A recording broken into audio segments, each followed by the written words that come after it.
तो स्वागत है आपका हमारे YouTube चैनल पर। दोस्तों, आपने ये कहावत तो जरूर सुनी होगी, करत करत अभ्यास के जड़ मत होए सुजान, रसरी आवत जात ते सिल पर परत निशान।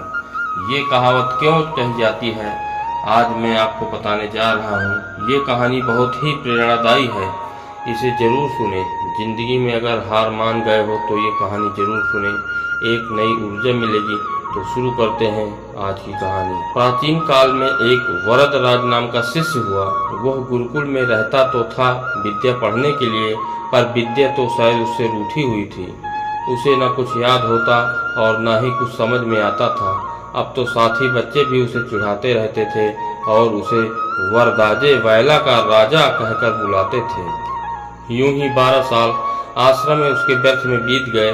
उसका किशोरावस्था खत्म होकर युवावस्था भी गया। वरदराज के गुरु ने भी काफी प्रयत्न किए कि वो पढ़ लिख कर किसी काबिल बन जाए, लेकिन कोई फायदा नहीं हुआ। थक हार कर एक दिन गुरुजी ने वरदराज से कह दिया कि वरदराज, तुम अपने गांव वापस लौट जाओ। विद्या ग्रहण करना तुम्हारे बस की बात नहीं है। तुम्हारी बुद्धि तो पत्थर बन चुकी है और पत्थर को खुरचना मुश्किल ही नहीं, नामुमकिन है। वरदराज अपनी मंद बुद्धि पर दुखी होकर पाठशाला छोड़ देने का निश्चय किया और अपने घर की ओर चल दिया।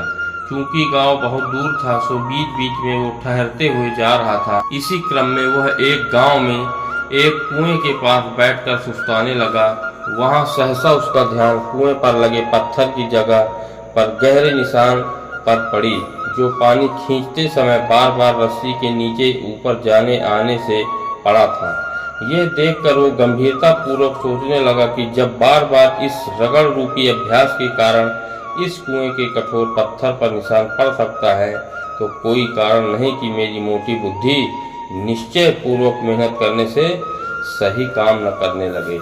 ऐसा विचार कर तुरंत उसने घर जाने का इरादा छोड़ दिया और वापिस पाठशाला पहुंचकर गुरुजी से बोला, गुरुजी, आप मुझे एक अवसर और प्रदान कीजिए।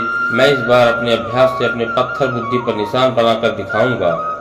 फिर वो बड़े उत्साह से पूरी मेहनत और दिलचस्पी से पढ़ने लगा। अब उसकी बुद्धि में भारी सुधार होने लगा। बड़ा होने पर वही वरदराज माना हुआ विद्वान हुआ। उसने अनेक ग्रंथ संस्कृत में लिखे। इस कहानी से हमें ये शिक्षा मिलती है कि अभ्यास से हर कार्य सिद्ध हो जाता है। कोई भी मनुष्य बचपन से ही किसी कार्य में पारंगत पैदा नहीं होता। बार बार अभ्यास और प्रयत्न के आधार पर किसी भी क्षेत्र में कुशल बना जा सकता है। दोस्तों, कहानी कैसी लगी कमेंट में जरूर बताएं और आपसे निवेदन है कि मेरे चैनल को सब्सक्राइब करें, लाइक करें और अपने दोस्तों को शेयर जरूर करें, जिससे उनको भी प्रेरणा मिल सके। धन्यवाद।